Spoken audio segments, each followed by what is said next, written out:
Hello there, Mr. Sutton here, bringing you the Algebra 2 9-1 homework solutions on using normal distributions. For the first couple of problems, they're giving us a normal distribution with a mean of mu and a standard deviation of sigma. So no specific numbers filled in, just your regular generic standard distribution here. So here's a picture of all that's going on. They want us to find this probability now, x less than or equal to mu minus sigma. So basically we want all the area to the left, because it's less than, of mu minus sigma. So one standard deviation to the left, everything to the left of this spot right here. So that's all of this area. So to get that, we just have to add up these different percentages, these different areas in this region. So we have 0.0015 if we turn the percentage into a decimal. I guess that's optional. Plus 0.0235 plus 0.135. And then we'll just add all that together. So let me plug this in the calculator. Let's see, 0.235 and 0.135 all adds up to 0.16, 16%. For this problem, we've got our normal distribution with mean mu and standard deviation sigma, and we want the probability of an x that is greater than or equal to mu minus sigma. So here's our normal distribution with just mu's and sigmas, and mu minus sigma is right here, one standard deviation to the left of the mean. So we want all the stuff to the right of this spot right here, all that stuff that I just shaded in. So we're just going to add these areas together, and we'll just use decimals instead of percentages just because. So we've got 0.34 plus another 0.34 plus 0.135 plus a 0.0235 plus a 0.0015, and we'll add all that together. So 0.34, 0.34, 0.135, 0.0235, and 0.0015 comes out to 0.84. On this problem, we have a normal distribution with a mean of 33 and a standard deviation of 4. They want the probability a randomly selected x value from the distribution is in this interval right here. So we are going to set up a normal distribution using the mean and the standard deviation they gave us. And we're going to use this actually for questions 3 and the next question 4 as well. They're both going to use the same thing, but we'll set it up twice. So here is our normal distribution. We had a mean of 33, so that takes the place of mu. Standard deviation of 4, so we're going 4 up or down for every step to the right or the left. We'll do right first. So this is going to be 37, and then 4 plus that is 41, plus another 4 is 45. And then going to the left, we've got 29, 25, and 21. So we want the percentage between 29 and 37. That's this region right here, and that one's actually pretty easy to pick out. That's just 34 plus 34%, which comes out to 68%. For this problem, we're using the same distribution we were in problem 3, where we had a mean of 33 and a standard deviation of 4. Now we want to find the probability of getting a number that's at least 25. So let me set that up again. Again, we had a mean of 33, standard deviation of 4, so 37, 41, 45 going this way, and 29, 25, 21 going the other way.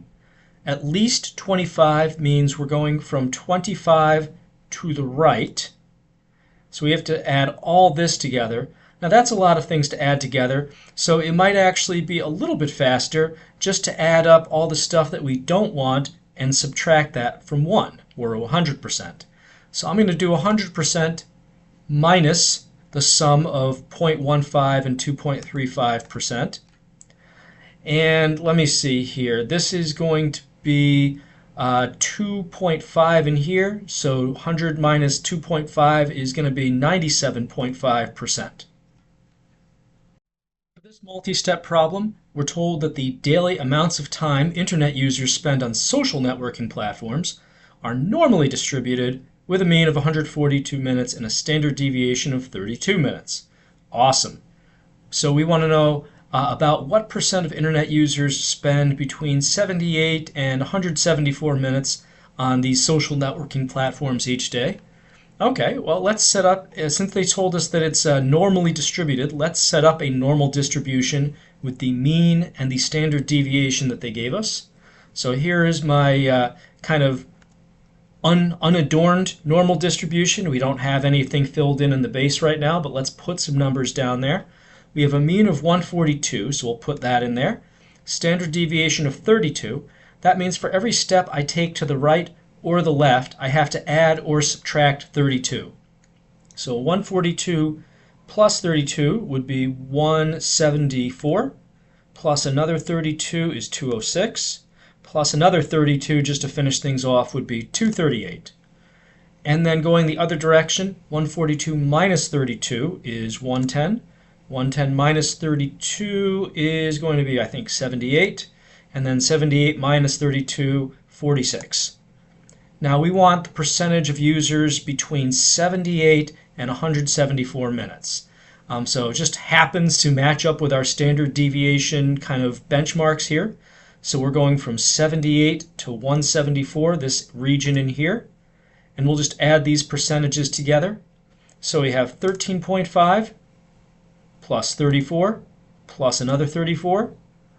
Well, let's see, this is 68 plus another 13.5. That's 81.5%.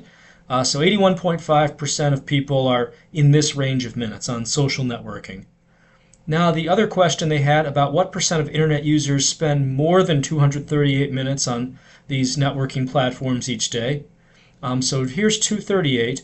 More than means to the right, so we're this little sliver in here, and that's just 0.15%.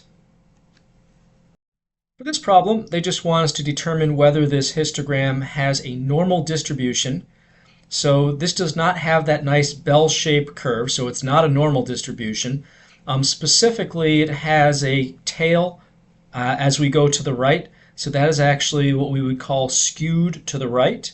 But in any case, it's not a normal distribution, so no for our final answer. For this problem, we have a normal distribution with a mean of 86 and a standard deviation of 9. They want us to use technology to find the area under the normal curve for the given value of x. So in this case, they want probability of x less than or equal to 75. So we need to get a z-score for 75 and then use Desmos to convert that into an area or a probability. So our z-score formula, we've got x minus mu over sigma. So that's going to be 75 minus our mean, our mu of 86, divided by the sigma value of 9. And that gets us a z-score for the standard normal distribution. So this would be, let's just plug it in Desmos and get the decimal out of this, because it's not going to be a whole number. So we've got, let's see, fraction 75 minus 86 over 9 comes out to negative 1.222 and change.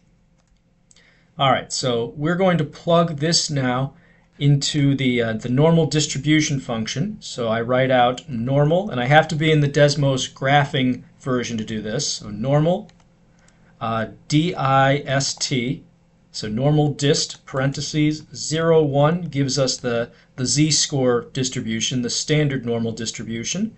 And I do dot CDF, and then I plug in my actual z-score, which we saw was negative 1.222. And we could make it as accurate as we want, but going out to 3 decimals, this is going to be about 0.111. So there we go. That's the area to the left of 75.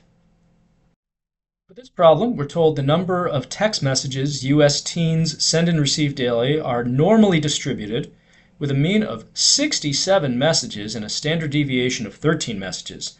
We want to use technology to figure out the probability a random teenager sends and receives the following.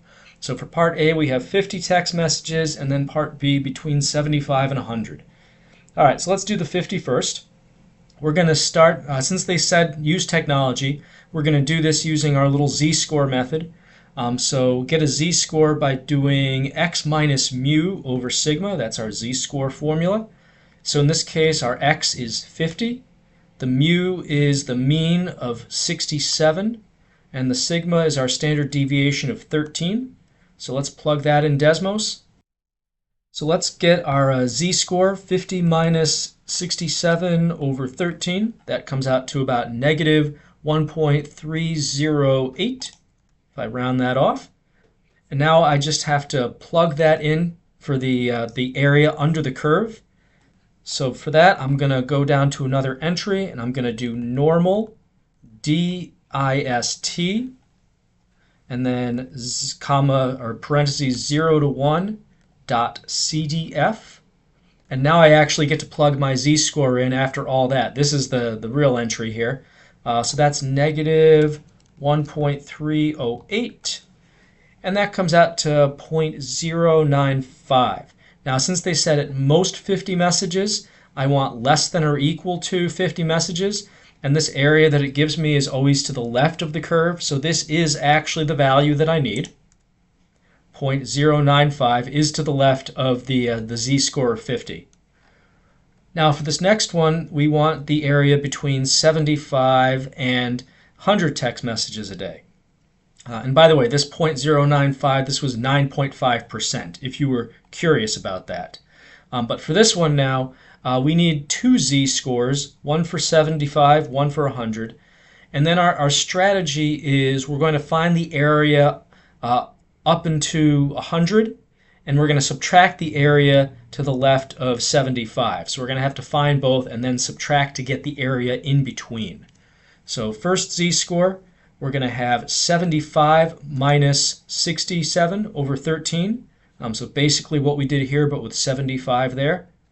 And then going back to Desmos, let me just go down here and get a new score. Let's see, so 75 minus 67 over 13, that's 0.615. And let me get my other score for 100. So let me do 100 minus 67 over 13. And I'm just going to reuse the thing I set up here. I'll replace the 75 with a 100, and that comes out to 2.538. Now, if you know a little bit about z-scores, remember these are how many standard deviations you are from the mean. So 2.5 standard deviations, that's a long way from the mean. So that's a pretty uncommon sort of case here. But let's use it. So going back, remember we have to do the probability of less than 100 minus the probability of less than 75, because that's what the areas that the Desmos gives us are going to be for these. So this is my general setup. So let me do, let's see here, I'll just do a new one down here. So normal dist 0 to 1 dot cdf, and now let me plug in, let's see, I need to do the higher one first. So this is 2.538, and now let me copy and paste all of this, and let me do minus, and I'll paste that in there. But for this next one, I'm going to use 0.615. So I did the distribution with the higher value plugged in minus the distribution with the lower value plugged in. And once I've done that, I get about 0.264. So this is telling us about 26.4% of teens could do between 75 and 100 text messages per day.